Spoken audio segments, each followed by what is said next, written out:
Every time economy goes down and when there are people કે જ્યારે ઇનકોમ્પિટન્સી peak પર આવી જાય ને તો એ લોકો આ જ કરે, they play the card of discrimination. Nation first ને આ બધી જે વસ્તુઓ છે ને, તું World War I જોઈશ, World War II જોઈશ તો તને છે ને એક કોમન થ્રેડ જે દેખાશે ને એ શું છે ખબર છે? Economic collapse. જે અને છે ને ધીસ ઇઝ સાયકલ.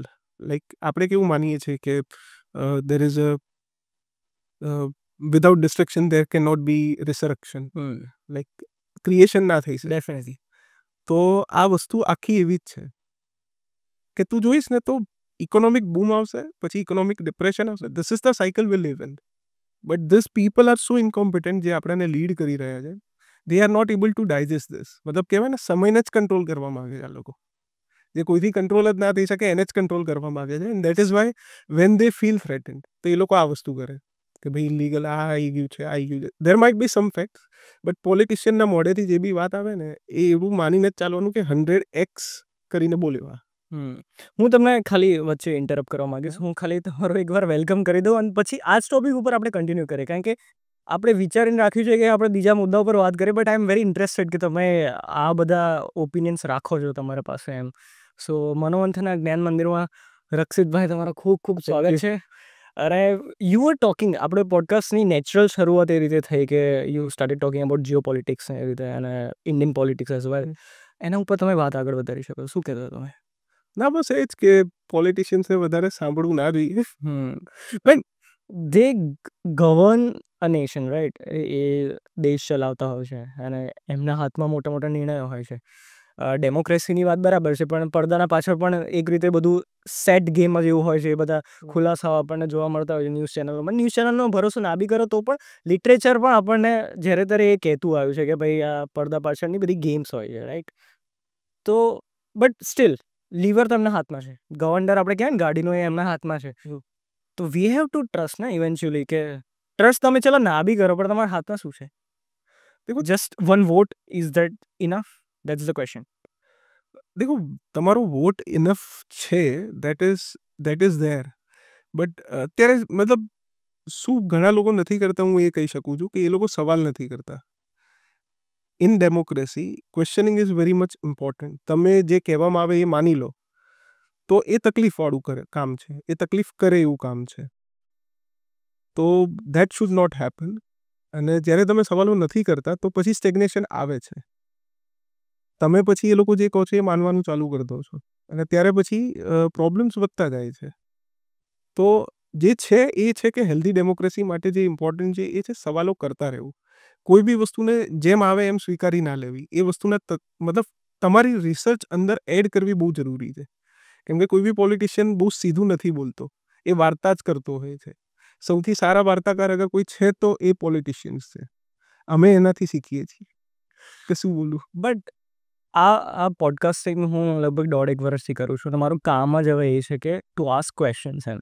અને ક્વેશ્ચન્સ પૂછતા હવે મને એક વસ્તુની સમજણ આવી ગઈ છે કે ભાઈ તમે ક્વેશ્ચન્સ પૂછો ને તો એનાથી શું થાય તો તમારા ડાઉટ્સ ક્લિયર થાય, પ્લસ જે લોકો તમને જોઈ રહ્યા છે ને એમના મનમાં જે ડાઉટ હોય ને એ પણ ક્લિયર થાય. જે મે બી એમને એ શરમાતા હોય પૂછવામાં કે પછી એમને અનકમ્ફર્ટેબલ ફીલ થતું હોય, રાઈટ?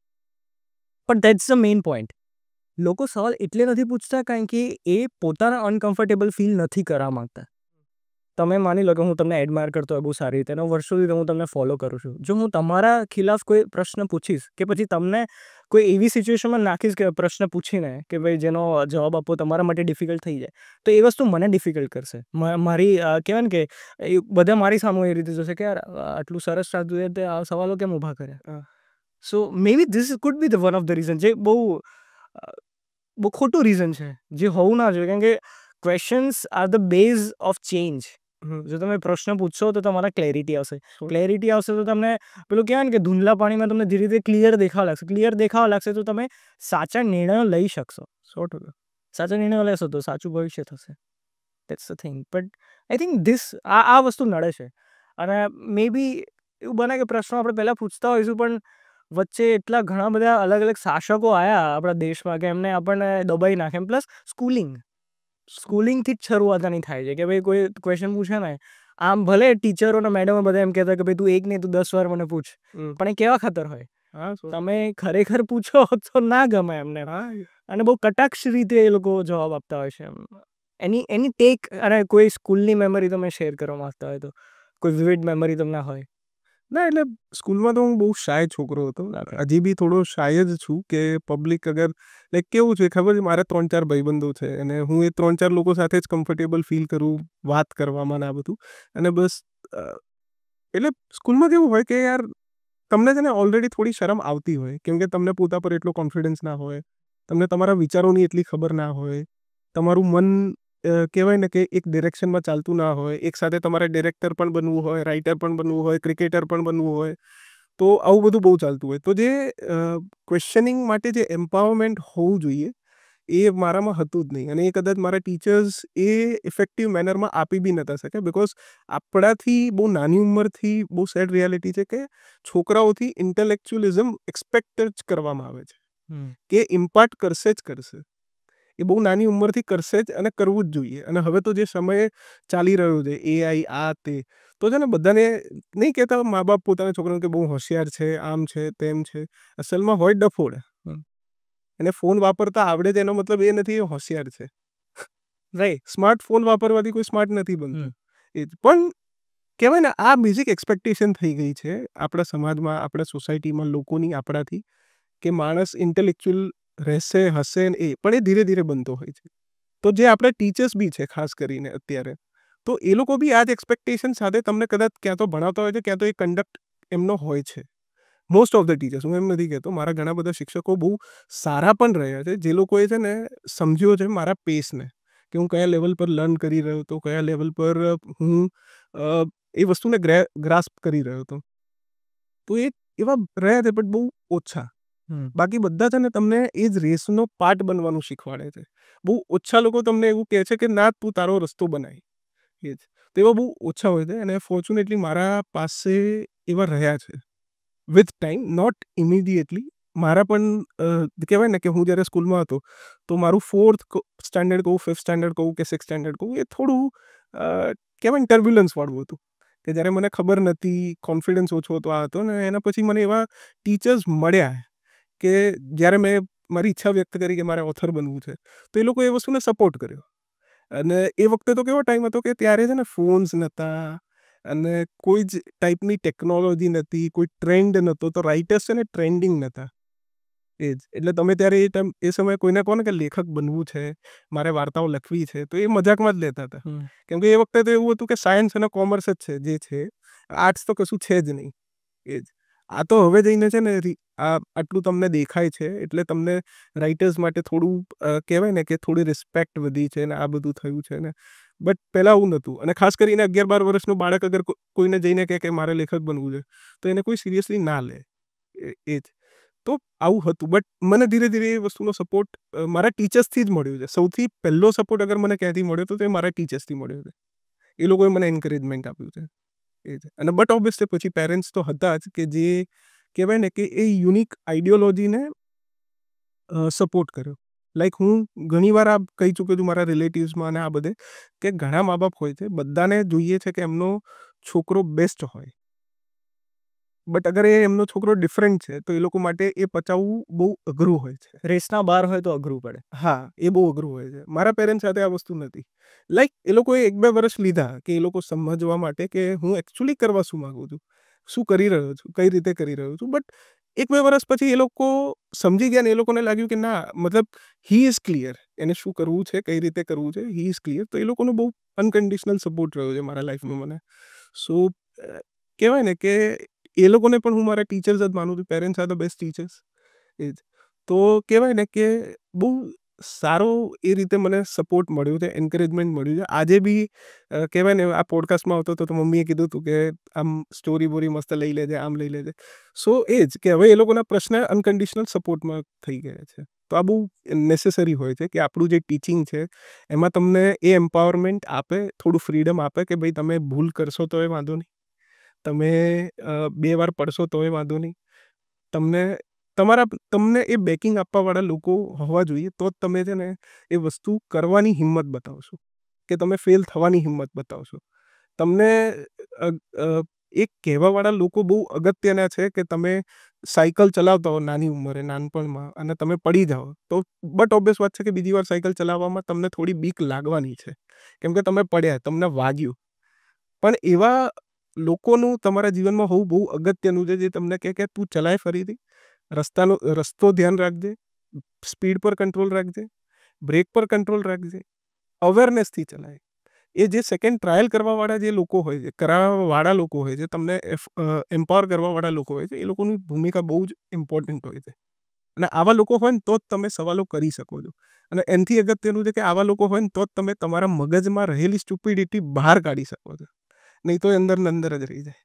અને પછી આપણા એફર્ટ્સમાં, આપણા કામમાં, આપણા લોકો વચ્ચે, વાતોમાં એ બધું દેખાય. આપણે જે મુદ્દાઓ પર વાત કરવાના હતા, બસ એ તરફ આપણે થોડા આગળ વધીએ, એ ટેન્જન્ટ તરફ આગળ યસ વધીએ. Yes obvious. કોઓપરેટિવ સ્ટડીઝ, અને એમાં બી છોકરો અને છોકરી, આપણે બેઝિકલી કોઈ છોકરાને કે કોઈ છોકરીને એવી સ્કૂલમાં મૂકીએ કે જ્યાં બંને જેન્ડર્સને એક ક્લાસમાં ભણવામાં આવતા હોય એમ, બરાબર? એ કેટલું જરૂરી છે? અને હું એ રીતે વાત નથી કરી રહ્યો કે એક ક્લાસમાં ભણવામાં આવે છે પણ 2 રો છોકરાઓની છે ને 1 રો છોકરીઓની છે, એ રીતે નથી કહી રહ્યો. સાથે બેસાડીને એકબીજાના બંને જેન્ડર્સ વિશે નોલેજ આપીને, શીખવાડીને કેવી રીતે બિહેવ કરવું જોઈએ, ગુડ ટચ બેડ ટચ શું હોય, બધી વસ્તુ, એ કેટલું જરૂરી છે તમારા મુજબ? બહુ જ ઇમ્પોર્ટન્ટ છે. આ મતલબ કેવું છે, આપણે ખબર છે સ્કૂલમાં જ્યારે ભણતા હતા તો આપણે એક સબ્જેક્ટ આવતો હતો મોરલ સાયન્સ. મોરલ સાયન્સમાં છે ને બહુ બધી વાર્તાઓ હતી, જેમાં છે ને કેરેક્ટર્સ જે હોય એ છે ને ડિલેમામાં હોય કે આ સાચું છે કે નહીં, આ કરવું જોઈએ કે નહીં, આ એક્શન સાચી છે કે નહીં, આ મારો બેસ્ટ ફ્રેન્ડ એની જોડે આવું કરવું જોઈએ કે નહીં. અને એ મને છે ને ક્યાંક ને ક્યાંક લાગે કે યાર એ છે ને 5th 6th સ્ટેન્ડર્ડ સુધી જતું ને એ બહુ ખોટું હતું. એ 12th સ્ટેન્ડર્ડ સુધી હોવું જોઈએ. કેમ કે લોકોમાં છે ને સિવિક સેન્સ છે જ નહીં. ગાડી કઈ રીતે ચલાવવી નહીં ખબર, રસ્તા પર થૂકાય ના થૂકાય નહીં ખબર, રસ્તા પર કહેવાય ને કે ક્યાં ઊભું રહેવું, ક્યાં ના ઊભું રહેવું, પાર્કિંગ લાઇટ ચાલુ કરીને ઊભું રહેવું, ના ઊભું રહેવું નથી ખબર, હોર્ન મારવું ના મારવું, કન્ટિન્યુઅસ હોંકિંગ, મતલબ એ લેવલની સિવિક સેન્સ આપણામાં લેકિંગ છે. અને આ બહુ સાચી વાત છે. તો જે મોરલ સાયન્સવાળી જે વાત કરું છું એ છે ને ક્યાંક ને ક્યાંક એ વસ્તુ શું હતી કે એ તમને છે ને બિહેવિયર શીખવાડવા માંગતું હતું. અને વન ઓફ ધ રીઝન મેં અગર લખવાનું ચાલુ કર્યું હતું 6th સ્ટેન્ડર્ડમાં, it was due to moral science. મેં એક છે ને ડેમન અને પાયથસ કરીને એક સ્ટોરી હતી જે કાઇન્ડ ઓફ સાયન્સ ફિક્શન હતી થોડી થોડી. અને મને છે ને એ સ્ટોરી વાંચીને એટલી મજા આવી ને, પણ મને એનો એન્ડિંગ નહોતો ગમે. તો મને એવું થયું કે હું આનો એન્ડિંગ બદલી દઉં. તો એના માટે મેં છે ને એ શોર્ટ સ્ટોરી લખી, and that was the first story I wrote. અને એ વસ્તુએ મને ઇન્સ્પાયર કર્યું કે હું આ વસ્તુ કરી શકું છું, કે કરવા માંગુ છું. એ જ this is the best thing about writers, કે એમની મનગમતી એન્ડિંગ લાવી શકે. હા ઓબ્વિયસલી. અરે બહુ બહુ જોરદાર. બટ તમારા સવાલ પર પાછા આવતા, આમાં આ કેવી વસ્તુ છે કે જે વસ્તુ તમારા જોડે હોય એ વસ્તુ તરફ તમે છે ને ક્યુરિયોસિટી બહુ ઓછી ધરાવશો. હશે એક્સપ્લોરેશનની, બટ એક માત્રામાં હશે, એ લિમિટમાં હશે ને એ તમારા કંટ્રોલમાં હશે. પણ જે વસ્તુ તમારા જોડે ના હોય એ વસ્તુ તરફ છે ને તમારી ક્યુરિયોસિટી, તમારું જે ડેસ્પરેશન બી ઘણા લોકોનું હોય છે, એ બહુ આઉટ ઓફ કંટ્રોલ હોય છે, કે હોઈ શકે છે, કે થઈ શકે છે.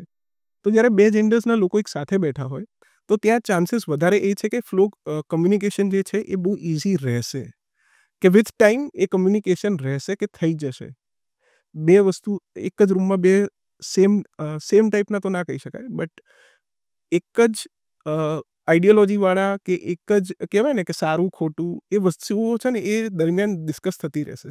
કેમ કે બહુ જરૂરી છે કે જ્યાં છોકરાઓ વિચારતા હોય ને કે ભાઈ આવું જ હોવું જોઈએ, ત્યાં પછી એક બીજો પર્સપેક્ટિવ સામેવાળા જેન્ડરનો બી આવો બહુ ઇમ્પોર્ટન્ટ હોય છે. તો એ આવતો રહેશે. અગર એ ના આવે તો શું થાય, એક ડોમિનેશનવાળી સોસાયટી ઊભી થાય કે આવું જ હોવું જોઈએ, આવું જ થવું જોઈએ, આમ જ થશે, આવું જ કેમ ના થાય, મેં વિચાર્યું છે એટલે આવું જ થશે. તો એ ડોમિનેશનને હટાવવા માટે, ઇક્વાલિટી લાવવા માટે, એમ્પાવરમેન્ટ આખી વસ્તુ શું છે, ઇક્વલિટી કરવા, ઇક્વલ વર્લ્ડ કરવા માટે. તો ઇક્વલ વર્લ્ડ કરવા માટે તો તમારે બંનેને એક જ ટેબલ પર બેસાડવા પડશે. તમે એકને બેસાડી દેશો ને પછી કહેશો કે અમે બીજાને બેસાડવાની પ્રયાસ કરીશું, એ તો એમ્પાવરમેન્ટ નથી. તમે બંનેને સરખા રાખશો, સરખી જગ્યાએ રાખશો, એક જ રૂમમાં રાખશો, એક જ વસ્તુઓ ભણાવશો, એક જ રીતે ટ્રીટ કરશો, કોઈ જ જાતનો ડિસ્ક્રિમિનેશન નહીં કરો, ત્યારે જઈને તો એ લોકોમાં ઇક્વેલિટી આવશે. અને ઇક્વેલિટી આવશે તો ડિસ્ક્રિમિનેશન ઘટશે, ક્રાઇમ્સ ઓછા થશે. કે જે કહેવાય ને કે બિહેવિયરલ અબ્યુઝ હોય છે, કે એ બધું ઓછું થશે. બટ એના માટે ઇક્વેલિટી હોવી જરૂરી છે. અને આમાં અગેન ટીચર્સનો રોલ બહુ ઇમ્પોર્ટન્ટ બની જાય છે. આજે આપણે સોસાયટીમાં જોઈ રહ્યા છીએ કે જે ઇનઇક્વાલિટી આપણા એન્સેસ્ટર્સ ક્રિએટ કરીને ગયા છે આ સોસાયટીમાં, એનું રિઝલ્ટ જે છે આ જનરેશન ભોગવી રહી છે. હું બ્લેમ નથી કરી રહ્યો એન્સેસ્ટર્સને, બિકોઝ એ લોકોની અપબ્રિંગિંગ ને એ લોકોનો સમય જે હતો એ કંઈક એ જ વસ્તુ ડિક્ટેટ કરતો હતો. પણ અત્યારે આપણે જોવા જઈએ તો આ એક ચેન્જ જે કહેવાય ને બહુ નેસેસરી, કે ભાઈ તમે થોડી વાતો કરો, તમારા છોકરાઓને થોડું કંડક્ટ શીખવાડો, આ વસ્તુ આમ ના થવી જોઈએ તો ના જ થવી જોઈએ. અને ક્યાંક ને ક્યાંક બંને જેન્ડર્સ માટે એપ્લિકેબલ છે. બટ એનું ક્યાંક ને ક્યાંક કારણ એ જ છે કે આપણને પહેલેથી જ કહેવામાં આવ્યું છે કે આમ નહીં કરો, મતલબ આવી રીતે જ રહેવાનું, આ જેન્ડર સાથે આમ જ કરવાનું. આમ જે કહેવાય ને બહુ પેલો માઇન્ડસેટ કે ખબર જ ના હોવી, કે જે મને ખબર છે એટલું જ આગળ આપવું, એ જ. એટલે ઘણા બધા હોય છે કે મારી જોડે નોલેજ છે ને તો મારી જોડે છે એ જ સાચું છે. ઘણા બધા લોકો એ નોલેજને છે ને એક્સપાન્ડ કરતા જ નથી. કુવાના મેંડક વાળું. હા, એ જ. એટલે એ એમને એમ અંદર રહી જતા હોય છે. I think last time I remember કે જો સ્કૂલમાં છોકરા છોકરીઓને સાથે બેસાડે ને તો ત્યારે જ જ્યારે કોઈ છોકરાને પનિશમેન્ટ આપ્યો ત્યારે બે છોકરી વચ્ચે બેસાડી દઈશું તને એમ. તો એ ટીચરના હિસાબથી બહુ ઇઝી ટાસ્ક છે ને, કે ભાઈ એ ટાઈમે તો છોકરાઓ બધા શરમાતા હોય અને પ્લસ એના જે મસ્તીખોર એનું જે ગ્રુપ હોય એમાંથી એને છૂટો પાડવાનો. તો શું કરવાનું કે છોકરીઓ વચ્ચે બેસાડો તો પેલાને શરમ આવશે, પણ એનો લોંગ ટર્મ ઇમ્પેક્ટ એ જોતા નથી કે સોસાયટી ઉપર શું પડશે. આટલો નાનો એનો ટાસ્ક છે, એના કારણે એ પેલા છોકરાના મગજમાં બેસી ગયું કે ભાઈ પનિશમેન્ટ રૂપે છે ને મને છોકરાના વચ્ચે બેસાડે. એટલે ત્યાંથી જ બોયઝ વર્સિસ ગર્લ્સ કે પછી મેલ વર્સિસ ફિમેલની શરૂઆત થઈ જાય કે ભાઈ મને જ્યારે સજા મળશે ને ત્યારે હું આ લોકોના વચ્ચે બેસીશ. એવું નહીં કે ભાઈ મારે જ્યારે જરૂર પડશે ત્યારે હું આ લોકોની હેલ્પ લઈ શકું છું. જ્યારે મારે મારી બેનને કોઈ ગિફ્ટ આપવાની હશે, મને ખબર નહીં પડે તો I can ask my friend, કે પછી મારી ફ્રેન્ડને મારે કોઈ ગિફ્ટ આપવાની મને નહીં ખબર તો હું મારી બેનને પૂછી શકું છું. આ બધી વસ્તુઓ એ સૂઝ જ નહીં એ ઉંમરમાં. અને એક રીતે એ રિફ્લેક્ટ એવું કરે, આ જે ટીચર્સ જે છે એમની પનિશમેન્ટથી રિફ્લેક્ટ જ એવી રીતે કરે કે ભાઈ તમારા ખિલાફ છે, પેલા લોકો તમારા ઓપોઝિટ છે, સામે ઊભા છે, તમારા જોડે નથી ઊભા એમ. રાઈટ. અને બીજું આના ઉપર મેં એક રીલ પણ બનાવી હતી કે 10th સ્ટાન્ડર્ડ 12th સ્ટાન્ડર્ડ સુધી આપણને આ રીતે બેસવામાં આવે. કોલેજમાં મેં તમારી જેમ બુક વાંચી એમ કે ભાઈ મિકેનિકલ જો તમે કર્યું હોય તો છોકરીઓનું કોઈ નામું નિશાન હોય નહીં. Then you go to job. જોબમાં તમને એટલો સમય પૂરતો મળે નહીં કે તમે કંઈ બીજું એક્સપ્લોર કરી શકો. પ્લસ એ ઉંમર તો એવી થઈ ગઈ ને જ્યાં સુધી તમે જોબ કરો ત્યાં યુ આર અરાઉન્ડ લાઈક 23-24 એમ. ત્યાં સુધી તમારું બ્રેન એટલું ડેવલપ થઈ ગયું કે કોઈ નવી વસ્તુ એક્સેપ્ટ કરવી એના માટે અઘરું પડી જાય. એમાં બી આખું નવું જેન્ડર અને એની આખી નવી મેન્ટાલિટી.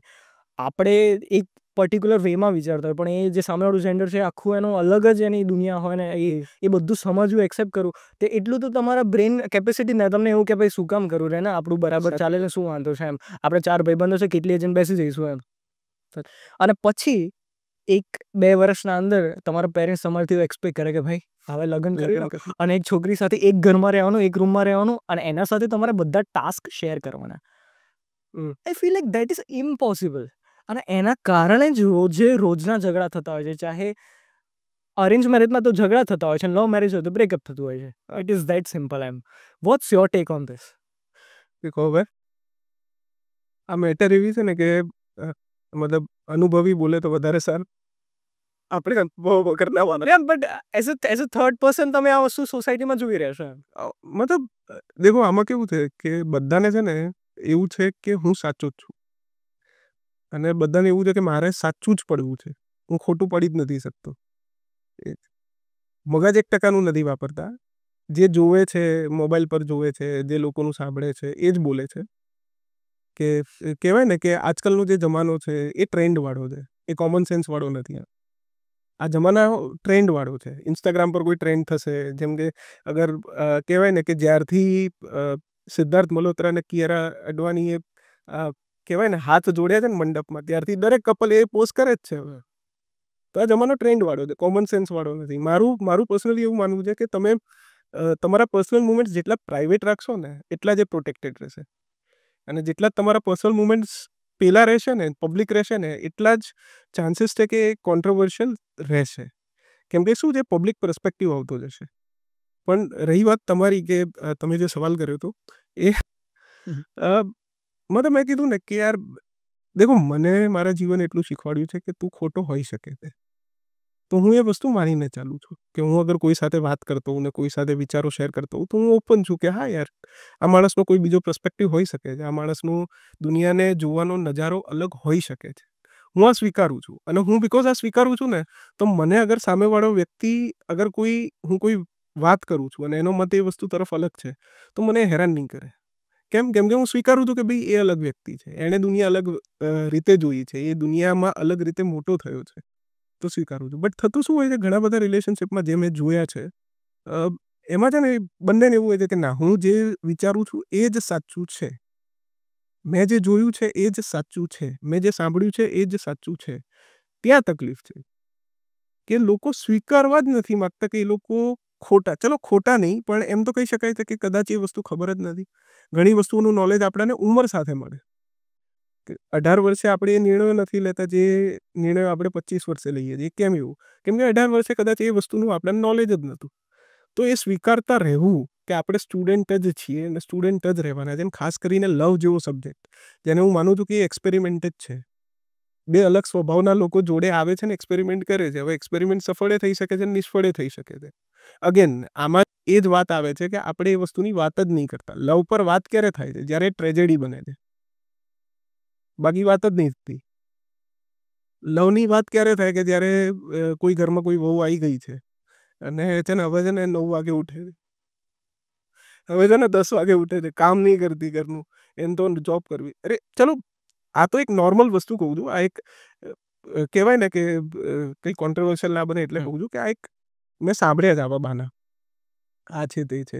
એવી જ રીતે જે છોકરીવાળા હોય છે એ લોકોને એવું લાગે છે કે છોકરો તો આવો છે, આમ છે, તેમ છે. તો મતલબ જે લગ્ન પહેલાનો સમય હોય છે, ના છોકરાવાળા ના છોકરીવાળા કોઈ એફર્ટ જ નથી આપી રહ્યા સામેવાળી વ્યક્તિને સમજવાના. ત્યારે એડજસ્ટ થઈ રહ્યા છે. લગ્ન પહેલા એડજસ્ટમેન્ટ ચાલી રહ્યું છે, કરી રહ્યા છે કે ના ના આમ છે ને, તેમ છે ને, આવું ગમે છે ને, આમ કરીએ ને, તેમ કરીએ ને. લગ્ન પછી નહીં ચાલતું. તો લગન જ એમને એક રીતે પોતાનો ગોલ બનાવી દીધો, ભાઈ આ પતે એટલે પછી તો શું થશે. એટલે મેન એફર્ટ એના પહેલા આપે છે, એના પછી જે આપવાનો હોય છે તે આપતા જ નથી.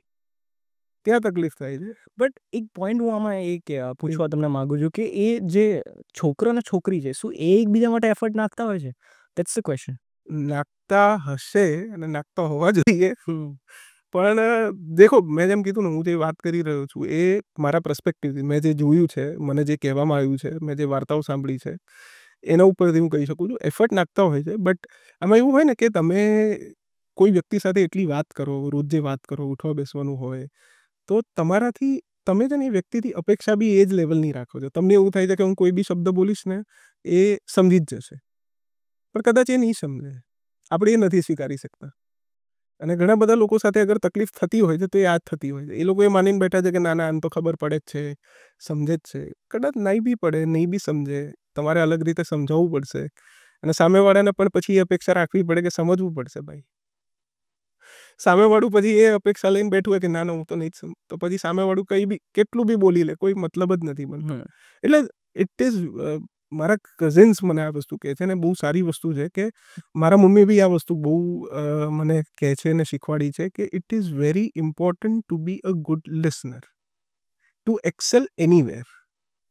અગર તમે સાંભળી શકો છો તો તમે કંઈ બી કરી શકો છો, તમે કંઈ બી પૂરું પાડી શકો છો, તમે કોઈ બી પ્રોબ્લેમમાંથી ઉપર આવી શકો છો. કેમ કે જ્યારે પ્રોબ્લેમ આવે ને, સૌથી પહેલાં આપણે અગર કંઈક કરીએ છીએ ને તો એ છે બોલવાનું ચાલુ કરીએ.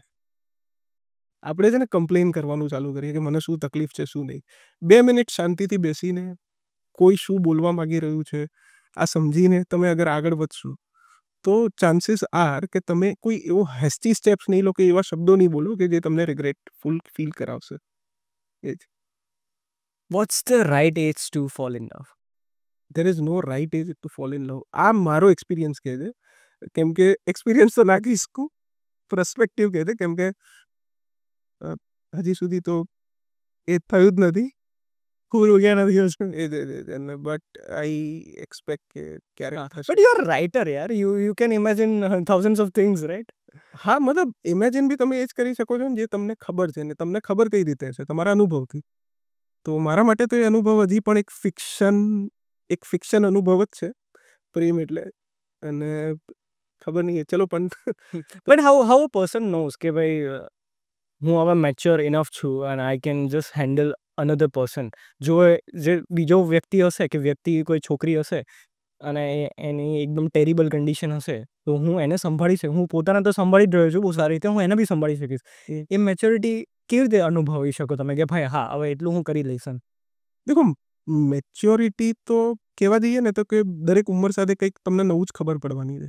તો તમે ક્યારે પોતાને એમ નહીં કહી શકો કે ભાઈ તમે મેચ્યોર જ છો.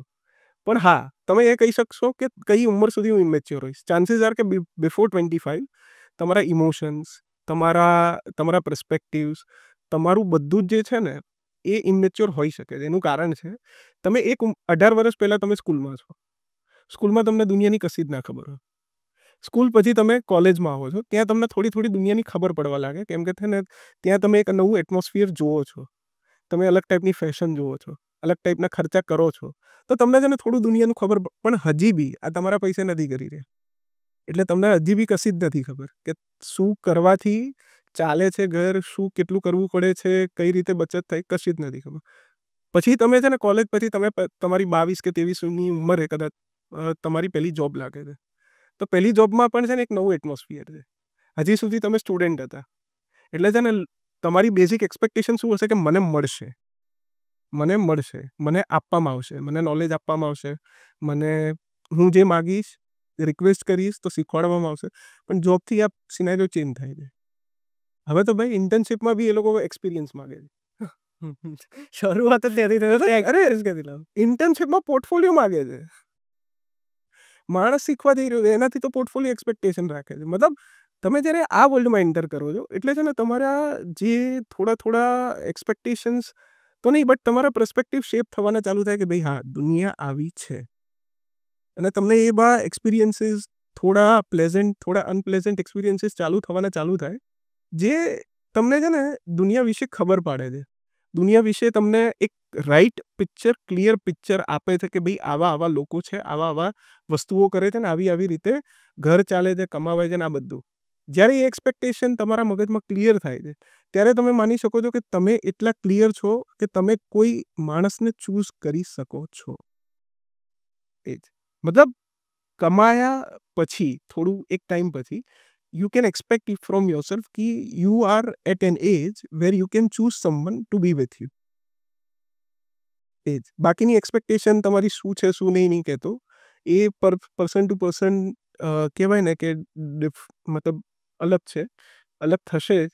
એ જ પણ આ પોઈન્ટ જ્યારે આવે છે કે તમે એ આખું સ્ટુડન્ટ વાળો ફેસ કાઢી દીધો છે. હવે તમે એક એવી દુનિયામાં છો જ્યાં તમારાથી એક્સપેક્ટેશન્સ જ છે, તમારા આપવાથી જ તમને મળશે એવા એક ફેઝમાં છો. ત્યાં જઈને તમે કહી શકો છો કે this is the age where you can find someone. એ જ કેમ કે અત્યાર સુધી છે ને આપણા બધામાં એક ઇનબિલ્ડ ઈગો આવે છે. તો જ્યારે તમારી જોબ લાગે ને આ બધું થાય ને, તમે 2-3 વર્ષ કાઢી દીધા હોય ને ત્યાં સુધી તમારો ઈગો છે ને હમ્બલ થઈ જાય છે. કેમ કે તમે થોડા એવા વ્યક્તિઓને મળશો, થોડી એવી પરિસ્થિતિઓથી જશો જે તમારા ઈગોને હમ્બલ કરી દે છે. અને તો બી અગર ઈગો હમ્બલ નથી થયો તો પછી આ જ પાત્ર કરી દેશે. ડેફિનેટલી એ તો બધા સાથે થતું હોય. હું તમને આ એક વસ્તુ શેર કરવા માંગીશ. મેં એક પોડકાસ્ટ જોયું હતું અને એમાં I just came to realize, એમાં એક બહુ સરસ વાત કરી હતી એમને કે અન્ટિલ ધ એજ ઓફ 25 તમારું બ્રેન ફુલ્લી ડેવલપ નથી થતું હતું. અને 25ની એજ પર શું થાય છે કે તમારું જે ફોર બ્રેન છે ફુલ્લી ડેવલપ થઈ જાય છે. તો તમારા અંદર જેટલા પણ નવા પર્સપેક્ટિવ આવવાના હોય છે ને આવી ગયા હોય. After 25 it is very difficult for you two accept new ideas. એટલે અને નીચે પછી મેં કમેન્ટો બધી વાંચી દીધો, લોકો એવું લખ્યું હતું કે that's why our forefathers choose કે ભાઈ 25ના પહેલાં લગ્ન થઈ જાય.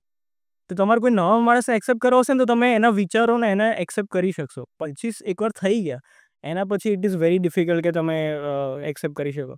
You have crossed your 25. Is this true? મતલબ આ તમે અનુભવ્યું છે, તમે પોતાને આ રીતે નોટિસ કર્યું છે કે ધીસ ઇઝ હેપનિંગ વિથ મી?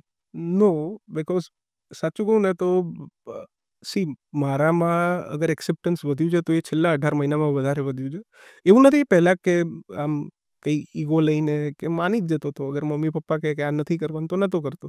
અગર મારા કોઈ ક્યારેય એવા શોખ બી નથી રહ્યા કે મેં જઈને કીધું હોય કે મને આ જ ફોન જોઈશે, મને આવું જ કરી આપો, મારે આવા કપડાં લેવા છે, ક્યારેય નહીં. તેમ છતાં બી હું એમ કહું છું કે મારું અગર એક્સેપ્ટન્સ લેવલ વધ્યું છે તો એ છેલ્લા 18 મહિનામાં વધ્યું છે. એક્સેપ્ટન્સ લેવલ એટલે કેવું ખબર છે, મેં રિએક્ટ કરવાનું છોડી દીધું છે. લાઈક હું છે ને થોડો સ્પિરિચ્યુઅલ થયો છું છેલ્લા 18 મહિનામાં, અને I understand karma even better. પહેલા મને આઈડિયા હતો કે what goes around comes around આ બધું. હવે I act in that consciousness કે જ્યાં મને ખબર છે કે આ રિએક્શન શું ટ્રિગર કરી શકે છે. એ જ તો એ અવેરનેસ મારામાં હવે વધારે છે. એ જ એટલે અગર આ કેવું છે કે તમે ઘાંટો પાડીને કોઈને જવાબ આપી શકો છો અગર એને તમારા પર ઘાંટો પાડ્યો છે. બટ હવે હું અન્ડરસ્ટેન્ડ કરું છું કે મારે ઘાંટો નથી પાડવો, કેમ કે છે ને આ ટાઈમ મારો જ ખરાબ થશે, મગજ મારું જ ખરાબ થશે. તો મારે એ નથી કરવું. અગર રસ્તા પર મને લાગે છે કે કોઈ કામ કહેવાય ને આમ તેમ આડું તેડું ચલાવે છે, તો હું મારી એક્ટિવા સ્લો કરી દઉં છું. કેમ કે રોડ પર મને ખબર છે બધાને એવું જ લાગે છે એ સાચા છે.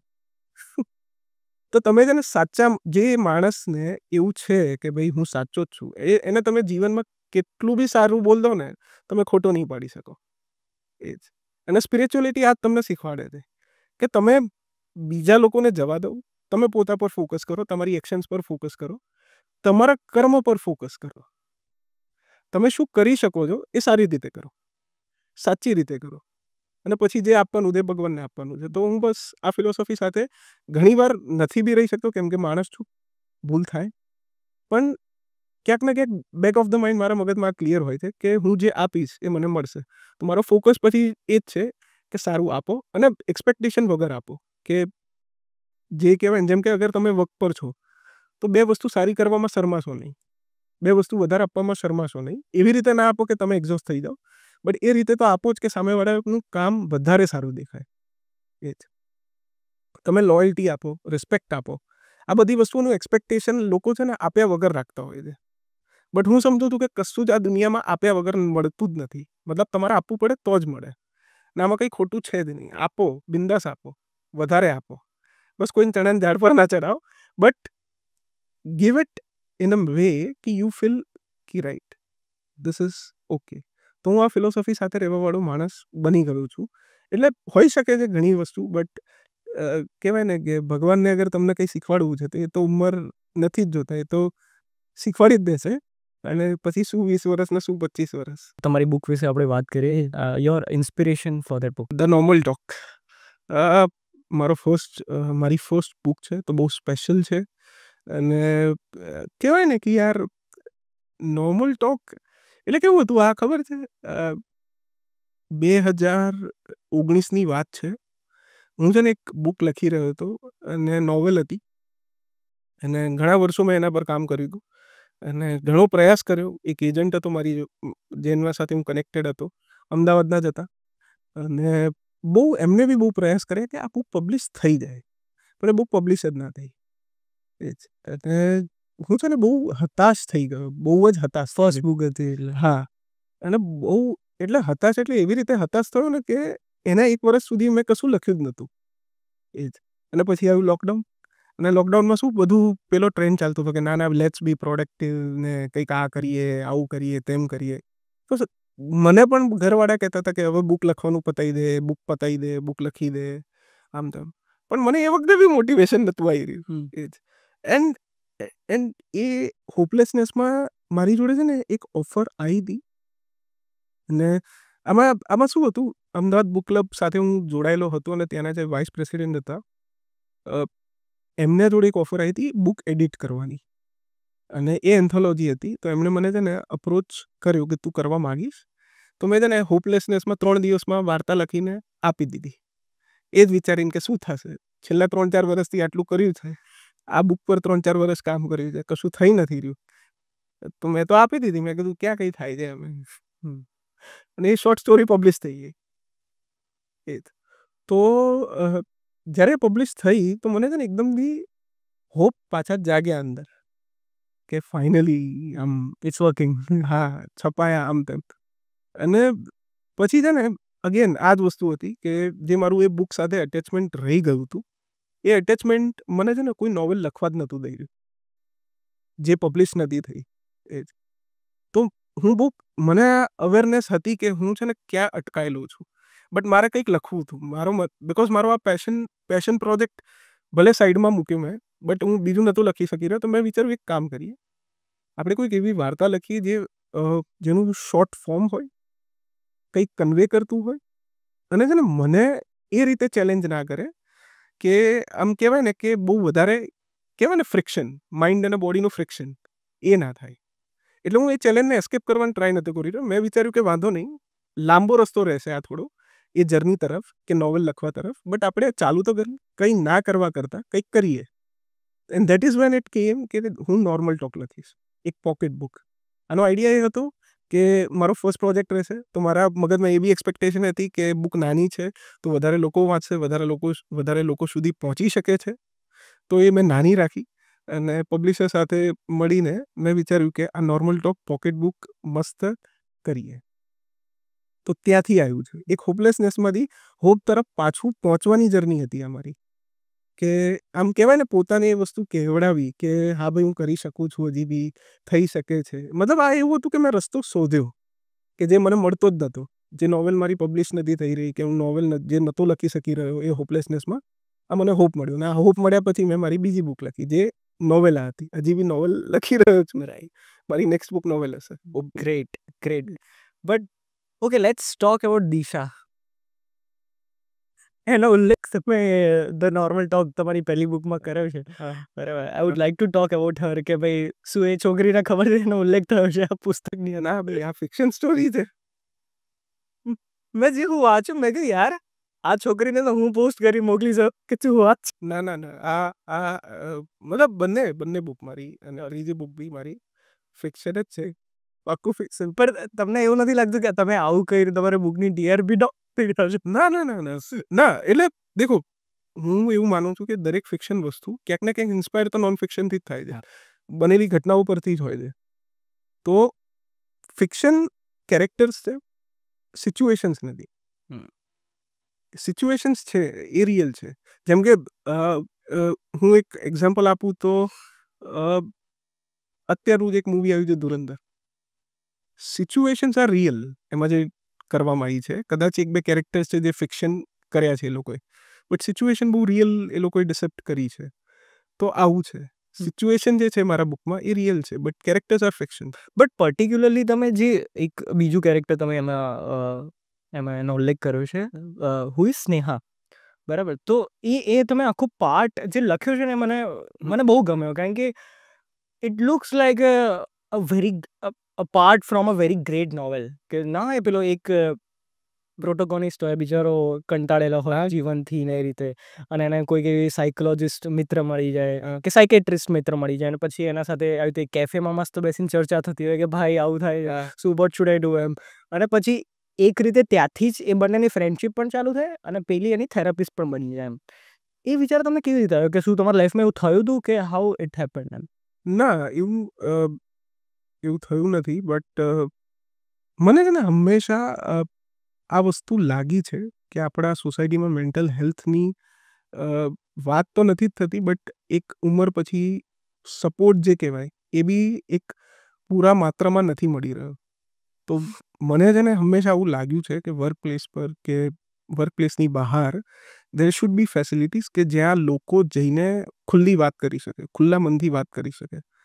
અને મેં જ્યારે આ કોન્સેપ્ચ્યુલાઇઝ નોર્મલ ટોક મેં કરી હતી ત્યારે મને આ જ વસ્તુ ફીલ થઈ, કેમ કે મેં આના ઘણા બધા ડ્રાફ્ટ્સ લખ્યા હતા અને આમાં 2 જ પાત્રો હતા, ત્રીજું પાત્ર હતું જ નહીં.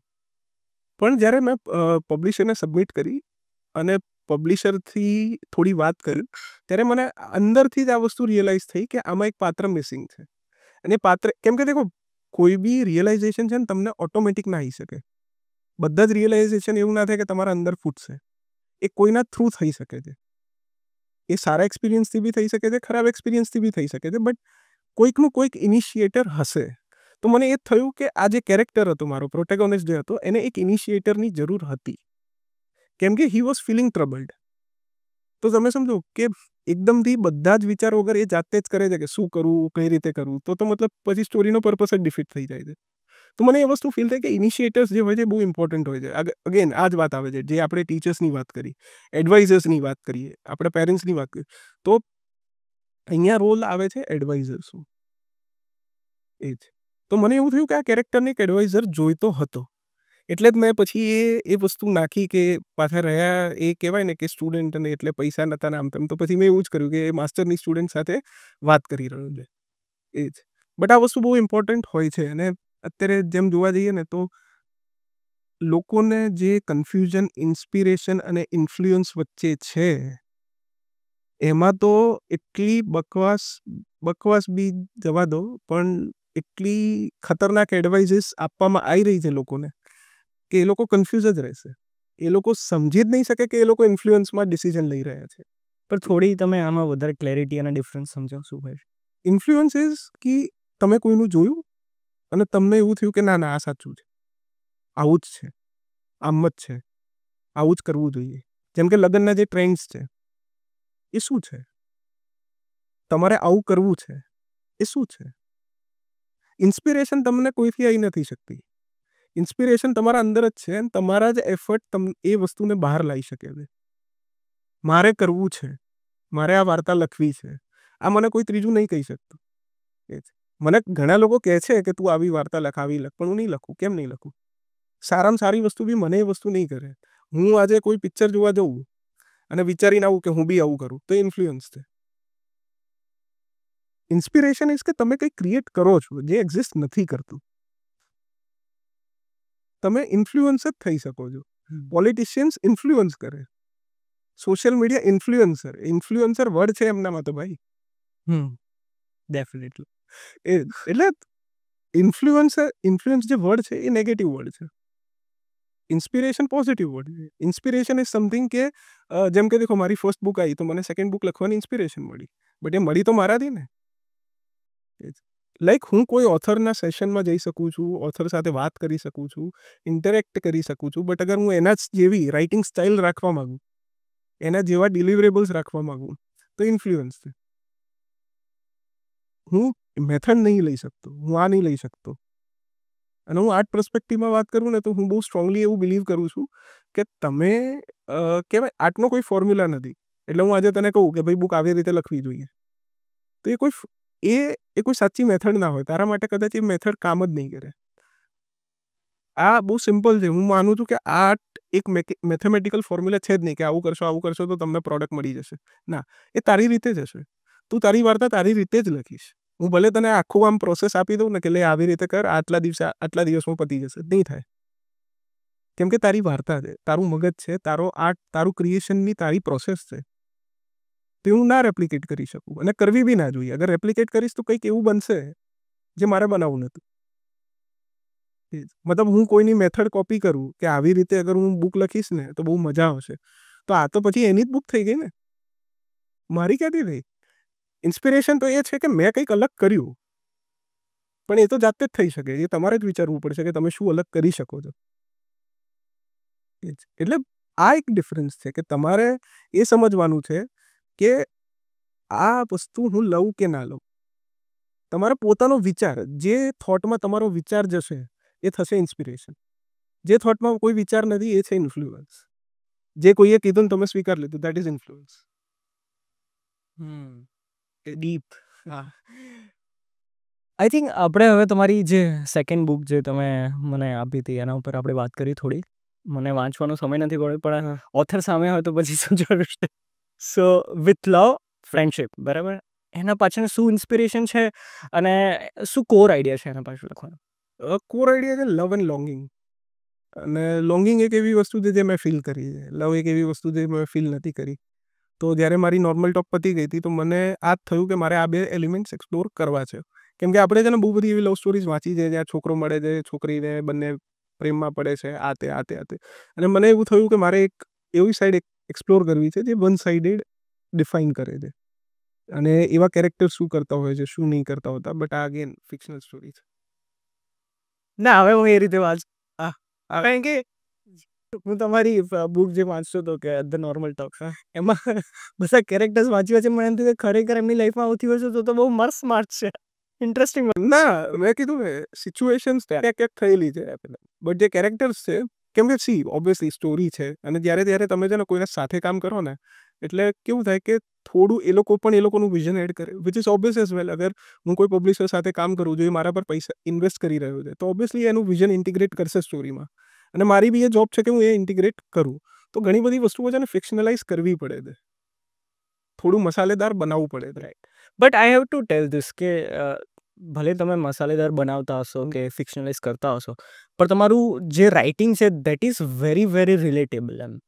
એ જરા પણ અતિશયોક્તિ નથી લાગતી કે ભાઈ આવું તો થોડું થયું હોય, આવું તો ના હોય, સાવ આવું ના હોય એમ. એવું બિલકુલ નથી લાગતું. Plus I also want to appreciate કે તમે જે રીતે વાત કરી રહ્યા છો, તમારો જે ફ્લો છે, તમારો જે રાઇટિંગનો ફ્લો છે, મેં અલગ અલગ બુક્સ વાંચી છે. હું ફિક્શન ઓછી વાંચતો, નોન ફિક્શન વાંચતો યુઝ્યુઅલી. પણ જે થોડી ફિક્શન વાંચી છે એમાં કેવું હોય કે તમારે એક મોમેન્ટ પછી ને તમે બોર થઈ જાઓ. You have two push your self કે ભાઈ પતાવી તો પડશે ને, હવે જો ને આટલા જ પેજ બાકી છે, you have to complete it એમ. અને પુશ કરતા રહેવું પડે. તમને પછી ટાસ્ક લાગે કે યાર પતાવી પડશે. પછી પેલું ગિલ્ટ થાય, પતાવી નહીં તો કે યાર આટલા 250-300 રૂપિયા ખર્ચે બુક ઉપર, પતાવી નહીં એમને મૂકી રાખી છે, એમ ધૂળ ખાય છે. તમારી બુક એવી બિલકુલ નથી. મેં 1 ગોમાં પતાવી છે પેલી તમારી પોકેટ બુક. અને નાની પણ હતી, બટ યુઝ્યુઅલી આટલી બી મારથી ના પતાય. મારે કેવું કે હું થોડા પેજીસ વાંચું, પછી બીજા દિવસ વાંચું, એ રીતનું હોય. પણ એટલો સારો ફ્લો છે એમાં. અને પ્લસ કે ઓબ્વિયસલી પોકેટ બુક છે તો તમારે ફટાફટ તમારે પેલા ચેપ્ટર્સ કમ્પ્લીટ થાય તો દેટ ગિવ્સ યુ ડોપામાઇન કે ભાઈ ચલો એક પત્યું, બીજું પત્યું, ત્રીજું પત્યું. સો આઈ વુડ સજેસ્ટ કે ફ્યુચરમાં બી તમે પોકેટ બુક્સ બીજી લખજો. તમે મોટી નોવેલ્સ લખો તો દેટ ઇઝ ગ્રેટ, એ તો લખતા જ રહેજો. અને હું પેલી પણ કમ્પ્લીટ કરીશ હવે. પણ પોકેટ બુક્સ બી લખજો બીજી, કે એ કેવી છે, એક કોફી ટેબલ બુક જેવું છે. તમે ચા કોફી પીતા પીતા તમે આમ પેજ પલટી પલટીને વાંચો ને, પણ તમારો જે ફ્લો છે દેટ ઇઝ સો ગુડ. એ તમે I also want to appreciate your editor કે જે તમારા પબ્લિશર છે એમને જે બી એમના થોટ્સ અને આઈડિયાઝ ઇન્ટિગ્રેટ કર્યા હશે, આઈ એમ શ્યોર. પણ બહુ જ સારો ફ્લો છે. And please don't stop doing it. એ તમે નહીં જ કરો, આઈ નો, પણ હું તમારા ચાહકના રૂપે હું તમને એક કહેવા માંગુ છું કે ભાઈ મજા આવી એમ વાંચી રહે. અને you just want to write in English, or તમારે બીજી લેંગ્વેજ એક્સપ્લોર કરવી છે? ઇંગ્લિશ જ મારો ફોકસ રહેશે, બટ હું સ્ક્રિપ્ટ સાઈડ એક્સપાન્શન માગું છું મારા માટે. તો એ હું ગુજરાતીમાં લખી રહ્યો છું, સ્ક્રિપ્ટ ગુજરાતીમાં લખી રહ્યો છું. અને ઇંગ્લિશ બુક્સ તો મારે ઇંગ્લિશમાં જ લખવી છે. મારું લાઈક એ બી કહી શકાય કે મારું અપબ્રિંગિંગ જે મારું એકેડેમિક્સ રહ્યું છે એ અત્યાર સુધી ઇંગ્લિશમાં રહ્યું છે. તો હું એ લેંગ્વેજ સાથે વધારે કમ્ફર્ટેબલ છું કોઈ વાત કહેવામાં, કોઈ વાર્તા કરવામાં. તો એ તો ઇંગ્લિશ જ રહેશે. રાઈટ. આપણે ફોન ઉપર આ પોડકાસ્ટ નિમિત્તે વાત કરી કે લગભગ એ ફોન પણ આપણો કલાક ચાલે છે, તો એ પોડકાસ્ટ જ હતો એક રીતે. બટ એમાં આપણે એક રીતે આ ટર્મ મને યુઝ કરવો બહુ ગમે છે, હું વાપરીશ કે બ્રેઇન ડાયટ. તમે તમારા મગજને શું ખોરાક આપી રહ્યા છો in the form of content, એના ઉપર આપણે ચર્ચા કરી હતી. અને એના રિલેટેડ હું તમને આ પ્રશ્ન પૂછવા માંગીશ કે ભાઈ તમે લખો તો છો, પણ એના સાથે આઈ એમ શ્યોર કે you are very much hard reader, એમ કે તમે કોન્સ્ટન્ટલી બધું વાંચતા હશો. અને યુ ટોલ્ડ મી કે તમે ફિક્શન વધારે પ્રિફર કરતા હશો. ફિક્શનમાં તમે શું પ્રિફર કરો છો? અત્યારે મારું ફેવરિટ જોનર છે ટ્રુ ક્રાઇમ. True crime. અને બિકોઝ મેં મૂવીઝ બી એવી જોઈ છે, અને મારી બુક્સ જે અત્યારે પડી છે છેલ્લી, મેં ઘણી બધી જે વાંચી છે ટ્રુ ક્રાઇમ છે. મારી ફેવરિટ બુક અત્યારે છે the killers of the flower moon by David Grann. અને it is a non fiction book છે. ટ્રુ ક્રાઇમ મને નોન ફિક્શનમાં હવે થોડું અંદર ઇન્વોલ્વ કરી રહી છે. અને મતલબ ટ્રુ ક્રાઇમ છે ને કેવું છે ખબર છે કે તમને શું કહે છે કે સોસાયટીનો એક ભાગ એટલો ડાર્ક છે, ત્યાં મોરલ વેલ્યુઝ જ નથી. અને મને છે ને એક એવા કેરેક્ટર્સ બહુ અપીલ કરે. મને એ વસ્તુ જાણવી ગમે એક રીતે કે આટલું ડાર્ક માણસ કઈ રીતે હોઈ શકે છે. મતલબ હું ક્યારેક કોઈ મૂવી જોતો હોઉં છું અત્યારે, અને તો હું ડિકોડ કરવાનું ટ્રાય કરું કે શું બેક સ્ટોરી રહી હશે આની, એવી તો કે આને આ સ્ટેપ લેવા પડે છે. ઘણી બધી સ્ટોરીઝ બેક સ્ટોરી કઈ બી દેતી હોય છે, ઘણી બધી નથી બી કહેતી. તો that itself is fascinating, because હું પોતે જ્યારે હું વિચારું ને કે મારે કેવી સ્ટોરીઝ લખવી છે, અને મેં જે 2 બુક લખી છે તો એમાં છે ને ક્યાંક ને ક્યાંક મેં જે કોન્ફ્લિક્ટ બતાવી છે ને એ મગજની જ બતાવી છે. મગજમાં ચાલતો ક્રાઇસિસ, વિચારવાયુ જે કહેવાય ને, એક વ્યક્તિના અંદર ચાલતું વિચારવાયુ, એ પોતે જ સૌથી મોટી કોન્ફ્લિક્ટ છે. એક તો મને એ વસ્તુ બહુ અપીલ કરે કે એ જે સાયકોલોજી જે એ લોકો ડિકોડ કરતા હોય છે, કે ડિકોડ તો ચલો, પણ જે રીતે એ લોકો એક્ટ કરતા હોય છે એ એ બહુ ફેસિનેટિંગ લાગે છે. અને હું પોતે I cannot relate obviously because crime છે, but I am able to you know find some elements કે જે મને કહેવાય ને આઈ અન્ડરસ્ટેન્ડ ઓર આઈ લર્ન કે હું આ કોન્ફ્લિક્ટ બી હ્યુમન બિહેવિયરની એક્સપ્લોર કરી શકું છું મારી સ્ટોરીઝમાં.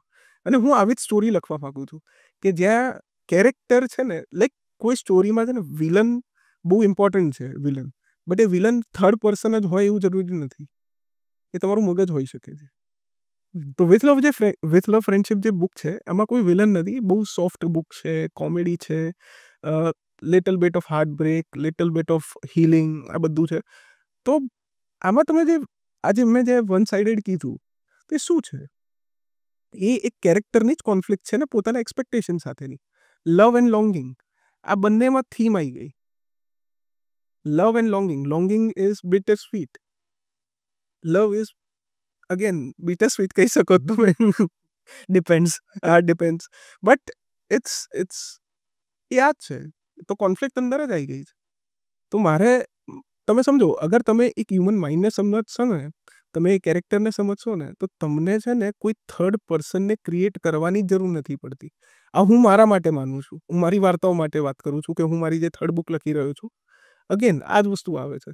તો હું જ્યારે બુક લખવાની શરૂઆત કરતો હોઉં છું કે જ્યારે કોઈ સ્ટોરી આઈડિએટ કરતો હોઉં છું, તો હું એનું મગજ જ પહેલાં બનાવું છું કે આ માણસ એકચ્યુઅલી જઈ શું રહ્યો છે, આ માણસ કેમ જઈ રહ્યો છે, આ માણસ શા માટે આવું કરવા માગે છે. તમે એની સાયકોલોજી જેટલી ક્લિયર હશે ને, એટલી જ તમારી વાર્તામાં કહેવાય ને કેરેક્ટર્સ ભરવાની જરૂર નહીં પડે. એ જ. અને આના માટે મેં બહુ ડ્રામાસ પણ જોયા, નાટક, એ તમને બહુ હેલ્પ કરે, બિકોઝ એનું જે રાઇટિંગ હોય ને એકદમ સ્ટ્રક્ચર્ડ હોય. એ છે ને કેરેક્ટરને એટલું મતલબ ખોદી કાઢ્યો હોય ને એનું મગજને, આમ જે રાઇટર હોય એનો ડ્રામાનો રાઇટર એટલું ડીપમાં ગયો હોય ને, લેયર્સ પર લેયર્સ, લેયર્સ પર લેયર, લેયર્સ પર લેયર, તો એ તમને હેલ્પ કરે ટુ અન્ડરસ્ટેન્ડ કે આ યાર કેમનું છે. જેમ કે મેં એક નાટક જોયું હતું શુભ રાત્રિ, એ જ હર્ષ શોધન દ્વારા એ નાટક હતું. અને એ છે ને આખી શું છે ખબર છે નાટક, it is about a person who has fallen sleep, અને હવે એને સપના આવ્યા છે. તો એ સપનું જે એને ડિસ્ક્રાઇબ કર્યું છે 1 કલાક. યુ ઇમેજિન, સેટઅપ કશું જ નથી, બટ એ એક સપનાને એને એલોબરેટ કર્યું છે 1 hour. એ ઇન્ટરેસ્ટિંગ બનાવ્યું છે, લોકોને જોવું છે, અને બહુ જ સારું નાટક છે. થવું અગર થાય ક્યારેક તો 100% જજો. તો આ વસ્તુ મને, આવી જે સ્ટોરીઝ હોય ને, એ બહુ મને અપીલ કરે કે એ છે ને એનું જે કોન્ફ્લિક્ટ છે ને એ પોતે જ છે. અને આવા કેરેક્ટર કેવો હોય ખબર છે, ગ્રે બી છે, અને લાઈક ગુડ બી છે, ગ્રે બી છે. સવારે ગુડ છે, રાત્રે ગ્રે છે. કેમ કે સપનું તો તમે કંટ્રોલ નથી કરી શકતા ને.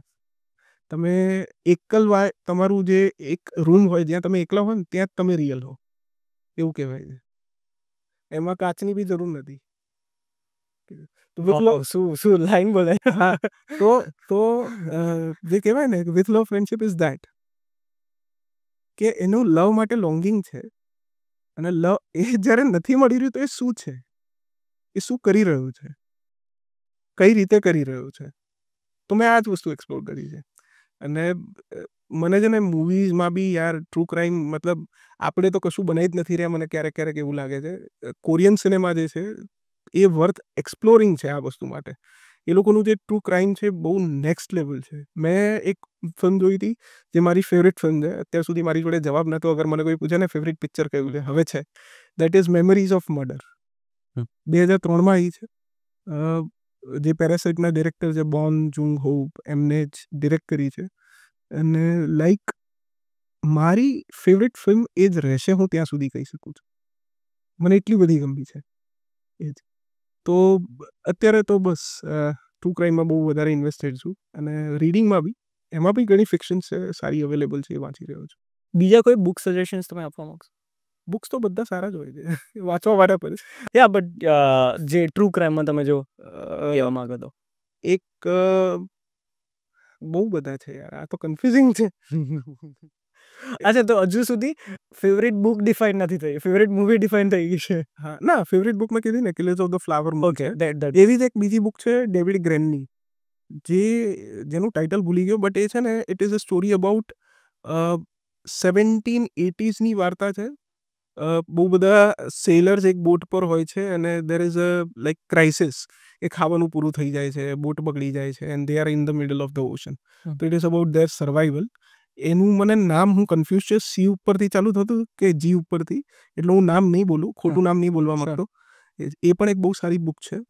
અને બહુ બધા એક મુદરમ કરીને બુક છે, એ આપણે ઇન્ડિયન ઓથર છે, સોહેલ મકવાના. એમની તો મતલબ જેટલી બુક્સ આવી છે બધી સારી છે. હમણાં જ એક આવી છે એક વન્ડર વુમનિયા કરીને બી છે, that is not true crime but એક ફીલ ગુડ બુક છે, એ બી સારી છે. અને એક હમણાં આવ્યું છે ધ વોકિંગ ધ લલેબી કરીને, અગેન મને બુકનું નામ થોડું યાદ નથી એટલે નહીં કહું, બટ એમની બી બધી બુક સારી છે. ટ્રુ ક્રાઇમ અગર તમારે એક્સપ્લોર કરવો છે તો ગુડ બુક્સ.